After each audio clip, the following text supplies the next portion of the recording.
तो शुरू करते हैं बिना किसी बकचोदी के। तो पिछले एपिसोड में हमने देखा था कि जियान ने फाइनली उस आइस डेमन को मार दिया था और इसका जो प्योर पावर था ये फिलहाल इसे एब्जॉर्ब करने लगा था।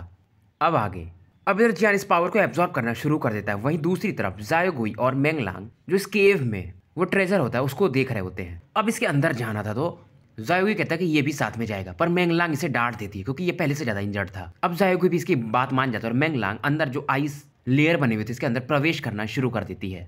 पर मेंगलांग जब इस लेक के बीच में जाती है तो वहां पर जो नीचे जाने का रास्ता था वो ब्लॉक था। ज़ायोगुई देखता और अपने घोष औरा से इस बैरियर को तुरंत ही काट देता है। अब क्योंकि ज़ायोगुई इसकी बात नहीं मानता तो ये दोनों फाइनली इस एंट्रांस के अंदर कूद जाते हैं। पर जैसे ज़ायोगुई इसमें एंटर करता है, कोल्ड विंड के कारण इसके जो हाथ पर वो स्कार था और भी ज्यादा पेनफुल इसके लिए हो जाता है। अब जब ये लोग नीचे जाने लगते हैं तो वहां पर प्रेशर कहीं जाता रहता है और नीचे ये लोग अभी तक 700 मीटर आ चुके थे। ज़ायोगुई देखता कहता है कि हमें जाना ही पड़ेगा क्योंकि वो जो चीज है काफी पावरफुल ट्रेजर मुझे फील हो रहा है। ज़ायोगुई अपनी घोंसली ऑरा को रिलीज करता है और आगे और भी तेजी से बढ़ने लगता है। मेंगलांग नीचे नहीं जाना चाहती थी पर ये ज़ायोगुई को देख करके इसके पीछे पीछे आने लगती है। इस दौरान ये 800 मीटर 900 मीटर तक पहुंच गए रहते हैं। मेंगलांग कहती है कि ज़ायोगुई तुम रुक जाओ, नहीं तो नीचे और गए तो तुम शायद मर भी सकते हो। थोड़ी देर में ये लोग 1000 मीटर नीचे आ चुके थे। अब फाइनली मेंगलांग की नजर उस ट्रेजर पर जाती है जहां से कलरफुल लाइट्स निकल रही थी। इस ट्रेजर का नाम होता है जुआनबिंग लोटस टेरेस। इसे देख करके मेंगलांग स्माइल करती है। यहाँ पर आने के बाद जो आइस पावर था थोड़ा कम हो गया था इस एरिया में, तो ज़ायोगुई भी पहले से थोड़ा अच्छा फील कर रहा था। ये एक रेजर ट्रेजर था, रेयर ट्रेजर था और ये बेसिकली आइस एट्रीब्यूट के लिए ही अच्छा था। अब यहाँ पर आकर इन लोगों को पता चलता है और वहीं अपने जियान भाई बस इसे एक नजर देखते ही जान गए थे। ज़ायोगुई देखता और कहता है ये तुम्हारे लिए अच्छा है तो तुम इसे रख लो। मेंगलांग और भी ज्यादा आश्चर्यचकित हो जाती। हालांकि ज़ायोगुई इस चीज को कल्टीवेट नहीं कर सकता था पर इसे अगर ये ऑक्शन में भी बेचता ना तो काफी अच्छी चीज इसे मिल जाती। तो बेसिकली ये जुआनबिंग जो लोटस था काफी 1000 वर्षों के बाद परिपक्व होने के बाद ये एक लोटस सीड में बदल जाता है। अब मेंगलांग देखती है कि ज़ायोगुई इसको लेना नहीं चाहता है तो ये बोलती है लड़का सच में बेवकूफ है। मेंगलांग इसके जो कोल्ड ऑरा रहती है इसके हाथों पर उसे फिलहाल टेम्पोररी सील कर देती है और कहती है बाहर निकलने के बाद मैं जरूर तुम्हारा ये घाव को ठीक कर दूंगी। अब जब ये मेंगलांग इसे आगे लेने के लिए जाती है तो इसमें से काफी ज्यादा ये प्रेशर फील कर रही थी जैसे जैसे ये इसके पास जा रही थी। मेंगलांग तुरंत ही अपने आइस एट्रीब्यूट से हाथों में एक आइस ग्लव्स बना लेती है और अपने हाथ बढ़ाने लगती है आगे इसे लेने के लिए। तभी ये ज़ायोगुई देखता है कि इसके अंदर आइस एलिमेंटल सेलेस्टियल यानी हेवनली सीड भी था और बेसिकली ये जो पावर निकल रहा था ये मेंगलांग की बॉडी से ही निकल रहा था। इस लड़की के पास भी आइस एट्रीब्यूट का एक हेवनली सीड था और फाइनली अपनी इस हेवनली सीड की मदद से ये इस लोटस को ले लेती है और इस लोटस के अंदर में वो जुआनबिंग लोटस सीड भी था। और एक चीज से ये और भी ज्यादा हैरान होती है, इसमें लोटस सीड एक ही नहीं था, इसमें बेसिकली 5 लोटस सीड थे। मेंगलांग इस समय ज़ायोगुई को थैंक यू बोलती है। अब ये लोग यहाँ पर मूव करने लगते हैं और वहीं जियान को दिखाया जाता है। ये लोग भी बाहर आ जाते हैं और जियान इनसे मिलता है। ज़ायोगुई उस डेमन के बारे में पूछता है। जियान स्माइल करता और कहता है उसे मैंने एब्जॉर्ब कर लिया। अब जियान तुरंत इस लड़की की तरफ देखता है जो शायद अभी कल्टीवेट कर रही थी और कहता है मेरे हिसाब से इस लड़की का स्टेटस जो होगा अर्थ एकेडमी में काफी हाई होगा अगर तुम इसे चाहते हो। इशारे में जियान कहता है और स्माइल करने लगता है। ज़ायोगुई इस समय शर्मा जाता है, ये समझ जाता है जियान का इशारा किस तरफ है। जियान समझ जाता है, ज़ायोगुई की तरफ देखता है और कहता है मैं तुम्हारे पेरेंट्स की आइडेंटिटी जरूर पता लगा लूंगा, तुम टेंशन मत लो। अब ज़ायोगुई इसके इंजरी के बारे में जियान को बताता है। जियान कहता है फिलहाल इस लड़की का वेट करते हैं, जब ये अपना ब्रेक थ्रू कर लेगी तो हम फाइनली देखते हैं क्या करना है। अब जब जियान और ज़ायोगुई बात कर रहे थे तो इस लेक से टेरिफाइंग फ्लक्चुएशन जनरेट होता है और ये दोनों तुरंत ही कुछ कदम पीछे हट जाते हैं। ये फ्लक्चुएशन बेसिकली मेंगलांग के वजह से उत्पन्न हो रहा था। शायद इसका जो ब्रेक थ्रू था अभी तक कामयाब नहीं हुआ था और ये फेल भी हो सकता था। ज़ायोगुई जो इसको इमॉर्टल पिल मिला रहता है जियान की तरह ये निकालता है पर जियान इसे बोलता है इसे अंदर रख लो। अब ये मेंगलांग के बारे में थोड़ा चिंतित होता है। जियान बताता है कि ये लड़की जो है वो 4 स्टार डाउ जियान अर्ली स्टेज नहीं बल्कि मिडिल स्टेज में ब्रेक करना चाहती है। ज़ायोगुई ये सुनकर और ज्यादा डर जाता है। जियान बताता है क्योंकि ये लड़की ने 5 सीड्स एक साथ लिए हैं, एक सीट से आराम से 4 स्टार डाउ जियान में पहुंच सकती थी पर 5 सीड तो हो सकता है शायद ये, पर इस दौरान इसको कठिनाई भी काफी ज्यादा होगी। अब मेंगलांग के होठों से साइड से खून आने लगता है और इसका जो ब्रीदिंग भी था काफी ज्यादा इस समय डिसऑर्गेनाइज्ड हो गया था। मेंगलांग यहाँ पर कोलैप्स होने लगती है। ज़ायोगुई इसको जाकर के पकड़ लेता है। अब ये बताती इसने ऐसा क्यों किया था, क्योंकि इसका एक बंदे के साथ मैरिज फिक्स हो गया था। अगर ये 4 स्टार डाउ जियान पर मिडिल स्टेज तक पहुंच जाती तो ये अपनी शादी को रिजेक्ट भी कर सकती थी, पर अफसोस की मैं इस बार फेल हो गई। ज़ायोगुई कहता वो बंदा कौन है, मैं उसे मार दूंगा। ये देख के जियान और ज्यादा शॉक्ड हो जाता है और अपने सोल पावर से ज़ायोगुई के गुस्से को सप्रेस कर देता है। पर ये लड़की जिसका अब ब्रेक थ्रू फेल हो गया था शायद ये काफी लंबे समय तक या हमेशा के लिए इसका स्ट्रेंथ 3 स्टार डाउ जियान पर ही रुक जाएगा। तभी ज़ायोगुई इसके पास जो इमॉर्टल पिल रहता है वो निकालता है। ये चीज मेंगलांग को काम आ सकती थी पर ये फिलहाल इसे मना कर देती है क्योंकि ये चीज काफी कीमती था। मैंगलांग इसे मना कर दी, तभी जायोगी क्या करता है, वो पिल निकालता है और इसके मुंह में ठूस देता है। ये इसे मुंह में भर के रखना चाहती थी, पर ये पिल इतना ज्यादा सॉफ्ट था कि अचानक से गल जाता है और जायोगी कहता है कि अब तो तुम्हें ये एब्जॉर्ब करना ही पड़ेगा। जियान इन दोनों को देख रहा था और कहता है ये तो एकदम प्यार वाले पंछी लग रहे हैं, तो मैं इनके बीच में बोल ही क्या सकता हूँ। नहीं तो जियान चाहता तो इस बंदे का ब्रेक थ्रू वैसे भी पूरा करा सकता था, पर जायोगी को फिर कुछ नहीं मिलता। अब जायोगी बेसिकली इस लड़की का दिल भी जीत चुका था जियान के हिसाब से। अब इधर मैंगलांग अपना ब्रेक थ्रू करने लगती है और जायोगी जियान के बगल में आता है। अब ये थोड़ा एम्बेरस था। अब ये जियान से कहता है वो बंदा जिसने इस लड़की से शादी करना चाहता वो भी अंडरग्राउंड कोर्टयार्ड में ही रहता है, और अगर फ्यूचर में मैं अंडरग्राउंड कोर्टयार्ड में गया तो उस बंदे को नहीं छोड़ूंगा। जियान कहता है वैसे वो बंदा 4 स्टार डाउ जियान के पीक पर है, तो इतना तो ज्यादा वो पावरफुल नहीं होगा, तो तुम फिलहाल उसके बारे में मत सोचो इतना। जियान जानता था इसके फादर ने जो भी पावर छोड़ा है कम से कम वो डाउ जियान 5 स्टार का है, और अगर ये मतलब उस पावर को यूज करेगा तो जायो क्लैन का जो पैटर्न है सब लोग देख सकेंगे, तो ये काफी इनके लिए नुकसानदायक हो सकता है। अब जियान एक चीज के बारे में ज्यादा इंटरेस्टेड था, वो था जायोगी का जो फाइटिंग एट्रीब्यूट है, क्योंकि इसके पास घोस्ट और ह्यूमंस दोनों का ब्लड था। अब यहाँ पर जो मैंगलांग रहती है इसका ब्रेक थ्रू अब धीरे धीरे सक्सेसफुल होने लगता है, पर आसमान में अब क्योंकि 4 स्टार डाउजियान पर ये जा रही थी तो बिजली कड़कना भी शुरू हो जाता है, और अगर ये इसे सर्वाइव कर लेगी तो आराम से 4 स्टार डाउजियान में एंटर कर जाएगी। अब ये जो बिजली चमक रहा था, लिंगसांग माउंटेन पर कई सारे बीस्ट होते हैं, तो एक बीस्ट तुरंत ही इस पावर को आराम से मार के खत्म कर देता है, और मैंगलांग का जो ब्रेक थ्रू था अब कंप्लीट हो चुका था। अब मैंगलांग इतना ज्यादा खुश थी कि ये जायोगी को आकर के हक कर लेती है। अब जायोगी तुरंत ही थोड़ा सा एम्बैरेस फील करता है और मैंगलांग को इशारा करता कि ये मेरे बड़े भैया हैं। अब इन दोनों को छोड़ करके जियान लिंगशान से बाहर आ जाता है और ये लिंग युआन पर लौट आता है, क्योंकि जैसा कि मैंने आपको बताया था अर्थ एकेडमी 2 पार्ट में डिवाइडेड थी, एक तो अर्थ हॉल और दूसरा स्पिरिट हॉल। तो जियान वगैरह भी लो लेवल वाले यानी कि स्पिरिट हॉल में रहते हैं। लिंगवान वो जगह था जहां पर मतलब काफी बड़ा एक शहर होता है। जियान यहाँ पर वापस आता है ताकि अपने मास्टर डी लाओ को फाइंड कर सके, पर ये यहाँ पर रहते नहीं है। तो जियान घूमते घूमते सिटी में एक टी हाउस रहता है, वहां पर पहुंचता है। अब इधर जियान यहाँ पर बैठा होता है, तभी एक बंदा चिल्लाकर मतलब 2 लोग बात कर रहे थे, और ये लोग विद्वान लोग लग रहे थे। इनमें से एक बोलता है क्या तुम्हें पता है वो जो अकेसिया ट्री है वो हमारे अर्थ स्पिरिट एकेडमी के बीच में इस बार प्रकट होने वाला है। अकेसिया ट्री का नाम सुनते जियान शॉक्ड था, क्योंकि अकेसिया ट्री और अकेशिया ब्रोकन हार्ट फ्लेम इन दोनों में जरूर कोई रिलेशन होगा। 100 लीटर बताते हैं इसको, और ये लोग बताते हैं कि अकेसिया ट्री के अंदर एक इनर स्पेस है, वहां पर अगर तुम एंटर कर गए तो वहां पर ऐसा बोला जाता है, मतलब किसी ने गए नहीं है आज तक, वहां पर अलग ही लेवल के फाइटिंग स्किल्स वगैरह हैं। और जब से अकेसिया ट्री बना एक ही बंदा है शायद पूरे वर्ल्ड में जो यहाँ पर एंटर किया था, और उनका नाम इन्हें भी नहीं पता था। और स्पिरिचुअल एकेडमी के मास्टर थे जो यहाँ पर गए थे अपनी लवर से छिपने के लिए, ये इसके इनर स्पेस में गलती से एंटर कर गए थे। अब ये लोग बताते हैं कि घोस्ट वर्ल्ड में जो भी मतलब लोग होते हैं उनकी बॉडी सोल से बनी होती है, तो अगर ये अपने 7 सोल्स को रिफाइन कर लें तो ये ह्यूमन की तरह रीबॉर्न हो सकते हैं। तो जियान पूछे तुम लोग ये बता क्यों रहे हो सबको, पर उसके अंदर वही एंटर कर सकता है जिसके अंदर एक डीप लव हो, मतलब जो सच्चा प्यार करता हो। और इसी की वजह से जो स्पिरिचुअल एकेडमी के हेडमास्टर थे वो वहां पर एंटर कर पाए थे, क्योंकि अपनी वाइफ से बेइंतहा प्यार करते थे।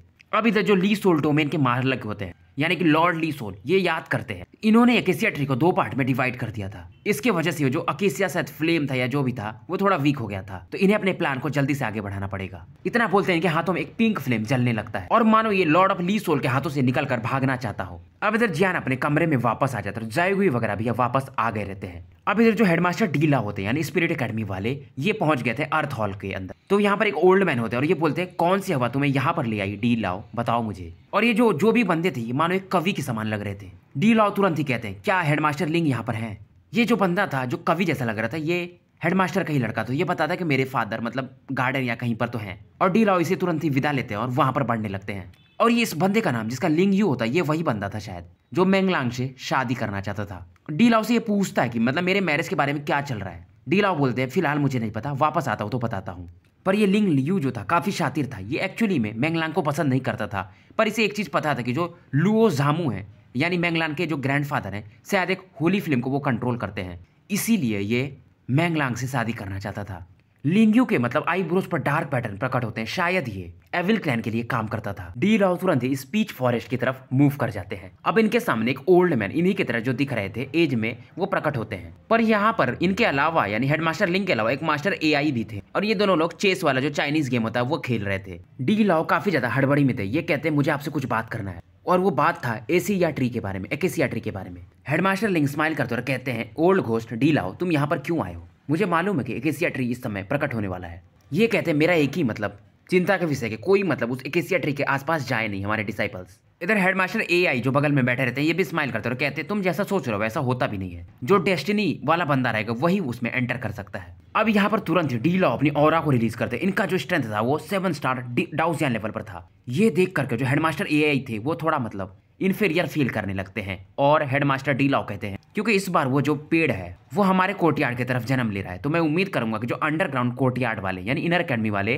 वो नहीं आएंगे। हेडमास्टर लिंग कहते हैं जरूर। डी लाओ इन्हें थैंक्स बोलते हैं और यहाँ से निकल जाते हैं। हेडमास्टर लिंग इस दौरान एआई से कहते हैं वो बंदा यानी डी लाओ काफी मिस्टीरियस है और इस बार वैसे भी हमारे पास कई सारे रिसोर्सेस हैं, तो हम उन्हें ये डिवाइन ट्री का मौका देते हैं और ये कहते हैं कि एआई से जाके कह दो अंडरग्राउंड इनर अकेडमी वाले बंदों से कि इस बार कोई भी एक ट्री के बीच में नहीं आएगा। अब इधर से इंसेप्ट होता है, लुओ जामू को दिखाया जाता है। मैंगलांग यहाँ पर आ चुकी थी, इसका नाम भी पूरा लुओ मैंगलांग होता है। ये यहाँ से भाग रही थी, तभी लुओ जामू जो रहते हैं इसके ग्रैंडफादर अपने एक इनविजिबल फोर्स से पकड़ लेते हैं और कहते हैं तुम हमेशा मतलब ट्रबल करती रहोगी। पर लुओ जामू जब इसके स्ट्रेंथ को देखती है तो ये भी काफी ज्यादा वियर्ड फील करते हैं। ये हंसती और बताती है कि मैं मतलब फॉर्चुनेटली 4 स्टार डाउजियन पर पहुंच चुकी हूँ। लुओ जामू भी स्माइल करते हैं, मुझे मालूम है कि तुम वो मैरिज नहीं चाहती हो, तुम उसे मना कर सकती हो, कोई बात नहीं। ये सुनते ही मैंगलांग इसे भरोसा नहीं हो रहा, तो इसके ग्रैंडफादर मान गए क्या? पर ये कहती है अगर मैं अपना मैरिज काट दूं तो आप पर तो कोई इफेक्ट नहीं पड़ेगा ना। मैंगलांग को भी अपने फादर मदर के बारे में पता नहीं था, इसे बचपन से ही लुओ जामू ने ही पाला था। अब ये कहते हैं क्योंकि तुम्हारा स्ट्रेंथ 4 स्टार डाउजियन पर पहुंच गया है तो अब कुछ चीजें तुमसे छिपाई नहीं जा सकती। अब ये इसे लेकर के लुओ एंसेस्टर हॉल में जाते हैं और ये जगह मतलब काफी ज्यादा हेवीली प्रोटेक्टेड था। और फाइनली एक मिस्टीरियस साइन बनाने के बाद लुओ जामू और मैंगलांग इसके अंदर एंटर कर जाते हैं। अंदर एंटर करने के बाद मैंगलांग को यहाँ पर 3 स्पिरिट कार्ड्स नजर आते हैं जिसमें से कि ग्रेइश व्हाइट एनर्जी बाहर निकल रही थी। अब ये बताते हैं कि हमारा जो लुओ क्लैन है ये घोस्ट वर्ल्ड में 100 साल से ऊपर से रह रहा है। लुओ जामू यहाँ पर मतलब 100 से ज्यादा स्पिरिट टैबलेट्स रहते हैं, इन सभी को ये नमन करते हैं। अब ये मैंगलांग को बताते हैं कि घोस्ट वर्ल्ड हमारा एक्चुअल घर नहीं है, हमारा घर जहाँ पर है वो है sky silver continent human world का, मतलब कि टियानिन कॉन्टिनेंट। और ये मैंगलांग से कहते हैं अब से तुम हर दिन आओगी और यहाँ पर तुम मतलब पूजा करोगी और तुम्हें यहाँ पर जितने भी स्पिरिचुअल कार्ड्स हैं सबके पावर धीरे धीरे एब्जॉर्ब करने हैं और जब तुम अच्छा खासा पावरफुल हो जाओगी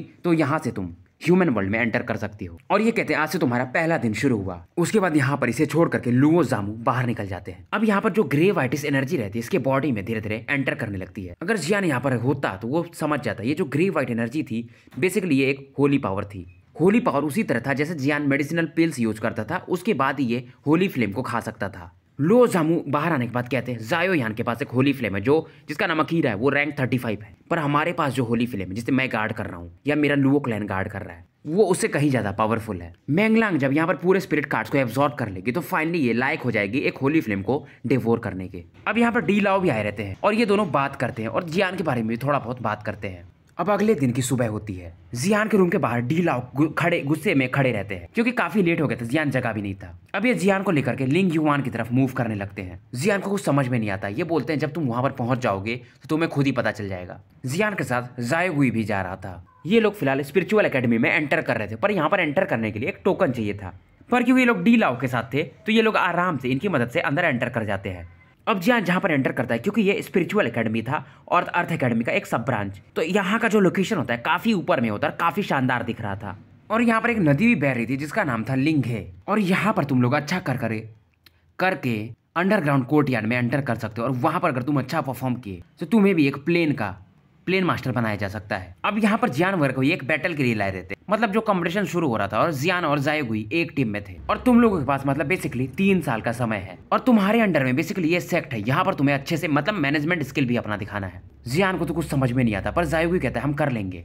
डी लाओ इन दोनों को एक स्टोन टैबलेट देते हैं, उसके बाद इस स्पेस में इनको ये फेंक देते हैं और ये लोग डायरेक्टली सेंट्रल टेरिटरी की तरफ मूव कर जाते हैं। अब यहाँ पर जियान वगैरह एक स्मॉल हिल पर आकर के रुकते हैं और ये जगह शायद लिंगयुआन सिटी से 10-12 किलोमीटर दूर होगा। जियान इस समय काम थे, इसे मालूम था ये डी लाओ ने जानबूझकर किया है ताकि जियान वगैरह अकेसिया ट्री के प्रकट होने से पहले अच्छे खासे ट्रेन हो सके।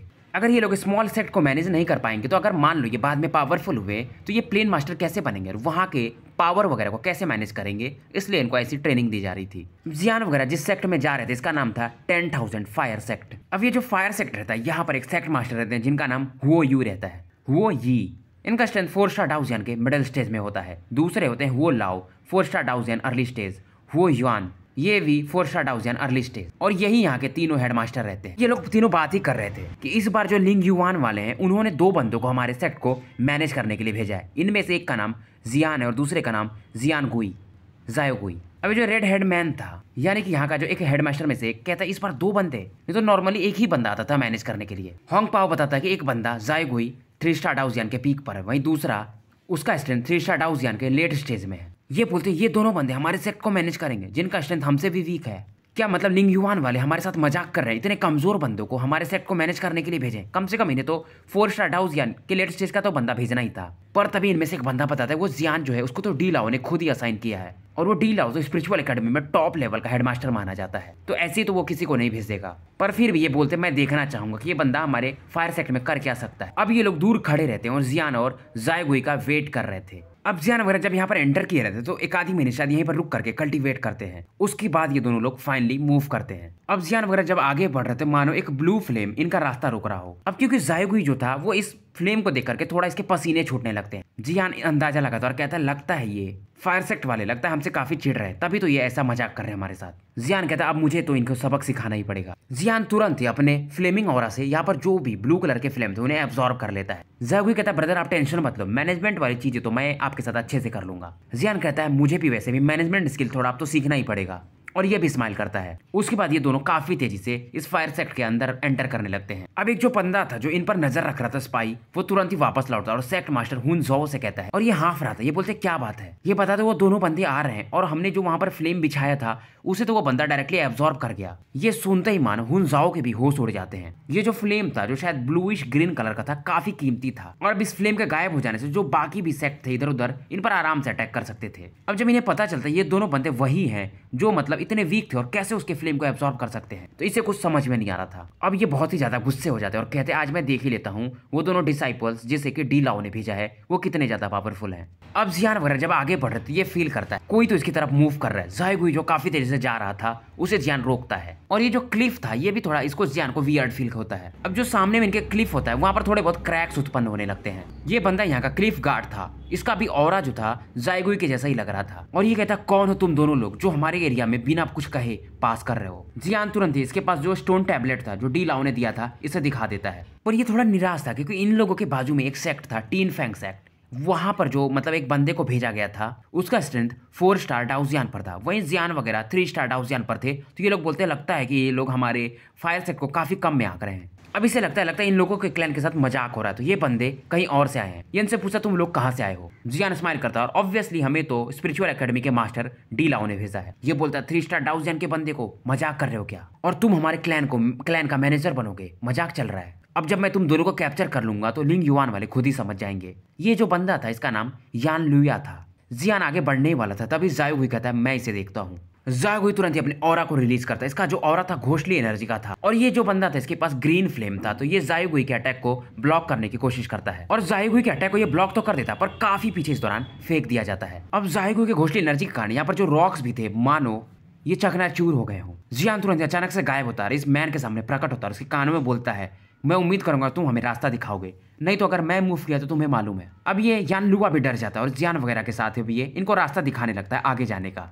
आगे में एक ब्लू गेट था जिसे ये अपने ग्रीन फ्लेम से खोल देता है, और ये कहता है ये अकेला रास्ता है जो हमारे फायर सेक्ट की तरफ जाता है। क्लिफ गार्ड इन्हें बताता है कि इनके फायर सेक्ट में 4 स्टार डाउजियान के 4 लोग हैं, सॉरी मतलब 5 लोग हैं। अब जियान भी थोड़ा चौकन्ना हो जाता है क्योंकि 5 लोग वो भी 4 स्टार डाउजियान के, तो इसके लिए भी काफी मुसीबत जा सकती है। अब ये पूरा डिटेल में बताता है कि 3 लोग 4 स्टार डाउजियान के अर्ली स्टेज में हैं, वहीं एक जो है लगभग हाफ स्टेप 4 स्टार डाउजियान पर, और एक शायद मिडिल स्टेज में है। सेक्ट मास्टर जिनका नाम की हुआ यू है वही मतलब मिडिल स्टेज में है। अब जियान वगैरह फाइनली आगे मूव करने लगते हैं इसकी बातों को सुनने के बाद।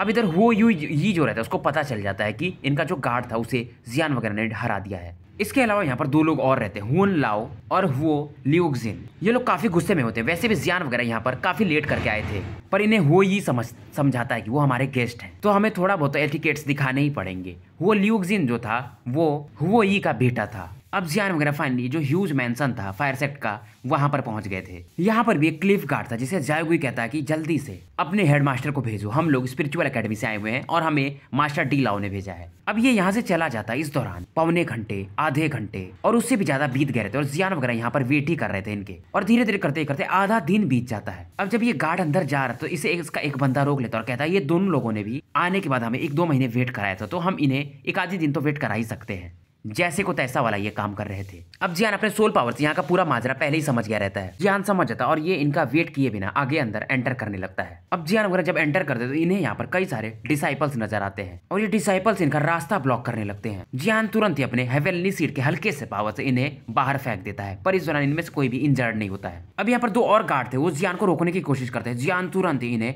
हटा देता है। अब ये लोग हॉल की तरफ बढ़ रहे थे जहां पर वो ग्रेट एल्डर्स रहते थे, तो ये मतलब गाड़ी ने मना कर रहे थे वहां जाने से। ये बोलते हैं अगर आप वहां पर जाओगे तो बेसिकली एक तरह से ये वॉर का डिक्लेरेशन माना जा सकता है। इस समय हॉल में 4 लोग थे, हुओ यी यानी कि सेक्ट मास्टर, 4 स्टार डाउजियान middle stage, the great elder Huo Yun 4 star डाउजियान early stage, हुओ लाओ हाफ स्टेप 4 स्टार डाउजियान और हुओ ल्यूक्जिन यानी इंसेक्ट मास्टर का बेटा 3 स्टार डाउजियान पीक। अब जो ये ल्यूक्जिन रहता कहता फादर मैं इस बंदे को देख लेता हूँ, ये काफी ज्यादा एरोगेंट है। पहले तो ये लोगों ने कुछ महीने लेट करके आए, उसके बाद इतना ज्यादा एरोगेंस ये तो मैं बर्दाश्त नहीं कर सकता फादर। पर हुओ ये कहते तुम इसके अपोनेंट नहीं हो। वो ही जो रहते हैं अपने जो दूसरे वाले सीनियर रहते हैं ये बोलते हैं आप इन दोनों को देख लीजिए। जायगुई आगे मूव करता है इस बंदे को हराने के लिए, पर जियान कहता है मुझे ज्यादा देर नहीं चाहिए और जियान तुरंत इसके आगे निकल जाता है और इसे रुकने को कहता है। ये बंदा जो इनके सामने प्रकट हुआ था इसका नाम वो लाओ था और ये हाफ स्टेप 4 स्टार डाउजियान पर था। जियान तुरंत ही अपने एंशिएंट जुआन रूलर पर हेवनली सीड के पावर को कवर करके वो लाओ की तरफ एक स्लैश अटैक कर देता है।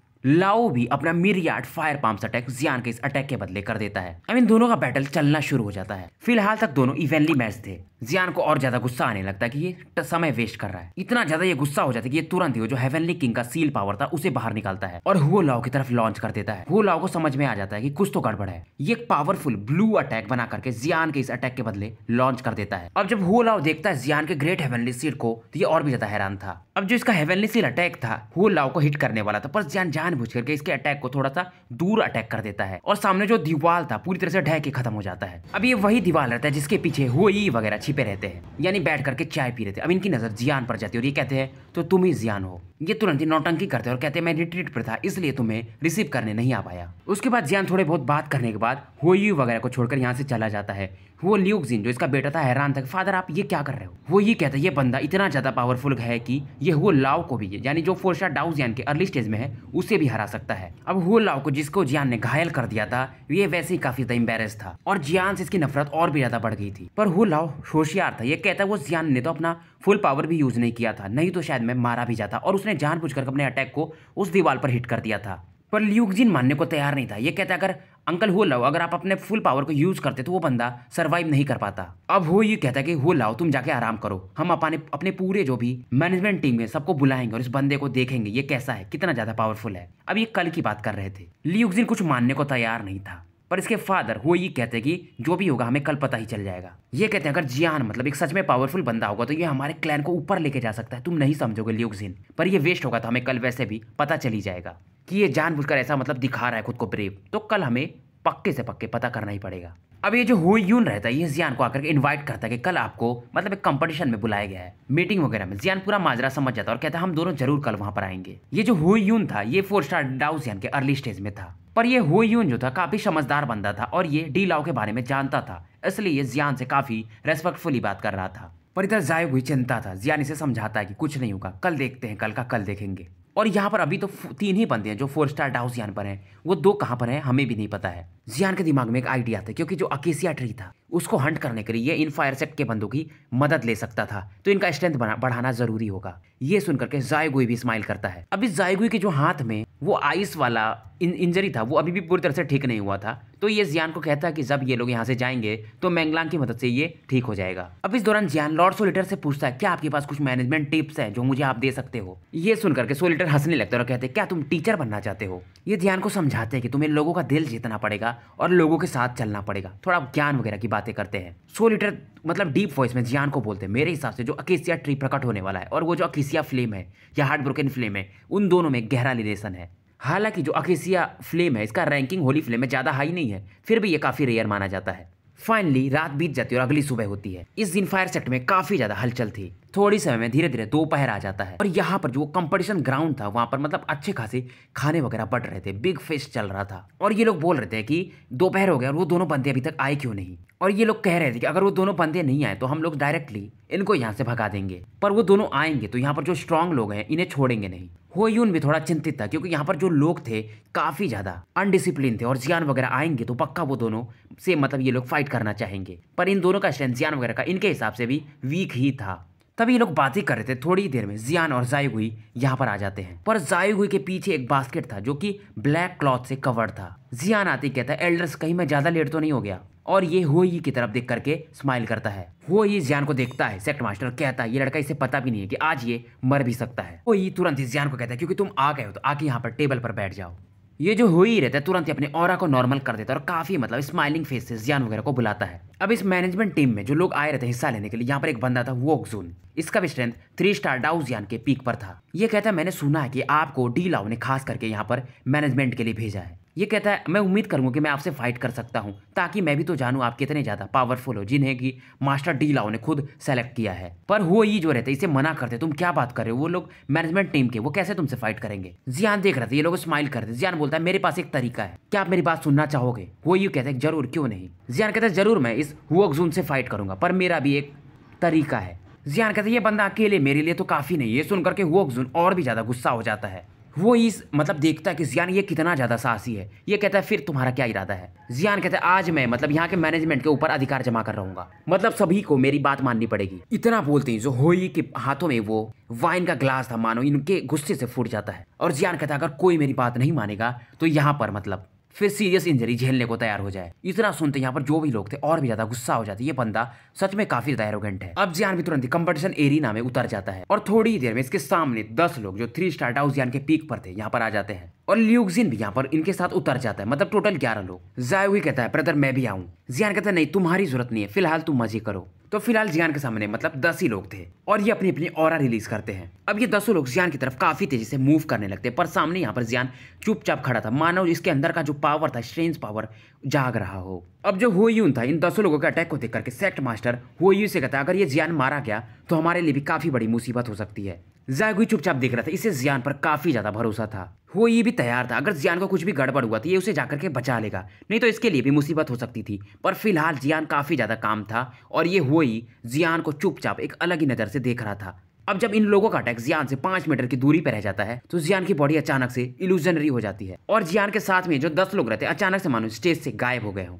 वो यून समझ में नहीं पाता है, ये बोलता है क्या इस लड़के के पास डोमेन पावर है, पर डोमेन पावर तो 5 स्टार डाउ जियान के वॉरियर ही यूज कर सकते थे और कुछ ही जो टैलेंटेड लोग रहते हैं वो 4 स्टार डाउ जियान पर डोमेन को हासिल कर पाते हैं। शायद ये हाफ डोमेन या हाफ फील्ड इसको ये लोग कह सकते थे। अब इधर वो ल्यूक्सिन भी मतलब इसके फादर इसे जाने नहीं दिए रहते, तो ये लोग चुपचाप देख रहे थे और काफी शॉक्ड थे। इन 10 को समझ में नहीं आ रहा था ये लोग एक अलग स्पेस में कैसे आ गए। जियान कहता है तुम लोगों के लिए मेरे पास एक बहुत बड़ा गिफ्ट है। जियान तुरंत ही अपने हेवनली सीड के रेड पावर को रिलीज करता है क्योंकि होली फ्लेम स्पेस में ये लोग थे तो इनका जो स्ट्रेंथ था 1 स्टार से गिर गया था और जियान का मानो स्ट्रेंथ इनसे कहीं ज्यादा इस समय ऊपर लग रहा था। सभी लोग पैनिक कर रहे थे पर वोकजुन इन्हें समझाता, कहता है ये हमारा इल्यूजन हो सकता है, हमारा स्ट्रेंथ उतना ही होगा। जियान एक पावरफुल पावर को अपने पाम में कंडेंस करता है और इनसे कहता है कि तुम लोग हार मान लो, पर वोकजुन भी अपना डिफीट मानने को तैयार नहीं था। ये सभी से कहता है आक्रमण। अब सभी अपने पावरफुल अटैक जैसे कि fire palm, finger of wind and fire वगैरह वगैरह जियान की तरफ लॉन्च कर देते हैं। अब जियान इन 10 को एक साथ अटैक देखकर खुश होता है कि ये लोग एक साथ कोऑपरेट करें और ये जियान के लिए जब एशिया फ्लेम को ये लेने जाएगा यानी कि वो एशिया ट्री के पास तो ये इनके काम आ सकते हैं। अब जियान तुरंत अपने हेवनली सीड के पावर से एक पावरफुल एक्सप्लोजन इस होली फ्लेम स्पेस के बीच में कर देता है और यहाँ पर अब सभी के नजर के सामने एक फियरी ड्रैगन प्रकट हो जाता है जिसकी आंखें भी लाल कलर की थी और ये इन सभी को घूर रही थी। अब वोकजुन भी समझ आता है ये इसने गलती कर दी है जियान से पंगा लेकर के और थोड़ी ही देर में ये होली फ्लेम स्पेस गायब हो जाता है। इन सभी को जियान हरा दिया रहता है और ये लोग बाहर आ जाते हैं, साथ में जियान भी। सभी की हालत मतलब काफी गंदी थी, मतलब इनके कपड़े वगैरह जल गए थे, मानो ये लोग डेड डॉग के समान लग रहे थे। ये सब पहले प्रकट होते बाद में जियान जो इस समय चुपचाप एकदम की मजे वाले मुद्रा में खड़ा होकर हंस रहा था। अब इस सीन को देख करके जो होलीक्सिन था और भी ज्यादा गुस्सा हो जाता है। जियान देखता है डायरेक्टली होई की तरफ, सेक्ट मास्टर अब मैं उम्मीद करूंगा आपके अंदर कोई डाउट नहीं होगा मेरे पावर को लेकर के। पर वो ये कहते हैं मैं तुमसे मतलब अलग से मिलना चाहूंगा और तुरंत ही गायब होकर के जियान के सामने प्रकट हो जाते हैं। अब ये जो होइन था इसका स्ट्रेंथ तो 4 स्टार डाउ जियान के मिडिल स्टेज में था, तो सब लोग हैरान थे कि ये जियान से बैटल करेगा। इनके बीच का जो गैप है कहीं ज्यादा है। वैसे भी जियान यही चीज सोच रहा था और यही हो गया। तो ये अंदर ही अंदर काफी ज्यादा खुश था। इसको हराने के बाद तो कोई मुझसे कुछ बोलेगा भी नहीं। जियान इनको कहता है सेक मास्टर वो प्लीज, मतलब आप अपना अटैक शुरू करिए। अब इधर जियान भी तुरंत ही अपने सोल पावर को रिलीज करता है। यहाँ पर जो भी लोग थे हैरान थे, इमोर्टल लेवल का सोल पावर। अब वो जो एल्डर हुओयिन थे वो जियान को एक सीरियस लुक देते और कहते हैं क्या मैं आपसे कुछ पूछ सकता हूँ। ये कहता है क्या आप एक अल्केमिस्ट हो। वो इनके पावर को देखते हैं और साथ में हुओयिन भी कहते हैं मैं आपकी अब हर बात मानूंगा। और ये नील डाउन हो जाते हैं जियान के सामने। इन्हें देख करके जियान भी पहले से ज्यादा काइंड हो जाता है। ये कहता है कि मैं इस चीज को यूज नहीं करना चाहता था, मतलब अपने सोल पावर को, पर खैर छोड़िए ये पास्ट की बातें हो गई। क्योंकि अल्केमिस्ट लेवल का बंदा जो इमॉर्टल 4th ग्रेड में हो वो बहुत बड़ी बात थी। अब जियान तुरंत ही जायगुई को कुछ सारे मेडिसिनल पिल्स देता और सभी लोग जो चोटिल थे उन्हें बांटने को कहता है। और जो भी पिल्स थी वो 3rd ग्रेड की एम्पर लेवल की पिल्स थी, तो और भी ज्यादा ये लोग हैरान थे। जियान कहता है जो भी बंदा, मतलब सबको ये बता दो, जो 2 स्टार डाउजियन के पीक पर है या 3 स्टार डाउजियन के पीक पर है तो मेरे पास आ सकता है, मैं इसको कल्टिवेशन टाइम बढ़ा दूंगा और वो आराम से ब्रेक थ्रू कर जाएगा। ये सुन करके हुई वगैरह भी इसकी बातों से सहमत थे। वो ये भी चाहता था कि इसके जो क्लैन का स्ट्रेंथ है काफी जल्दी बढ़े। अब जियान यहाँ पर इसकी मदद भी कर रहा था, तो ये ऑब्वियसली काफी ज्यादा खुश था। तो गाइस स्टोरी यहीं पर समाप्त करते हैं। उम्मीद करता हूँ शायद 26-27 मिनट का तो वीडियो बन ही गया होगा। तो शाम में भी लेंगे एक वीडियो के साथ, और थोड़ा मैं भी मजे कर लेता हूँ क्योंकि ऑफ है आज तो।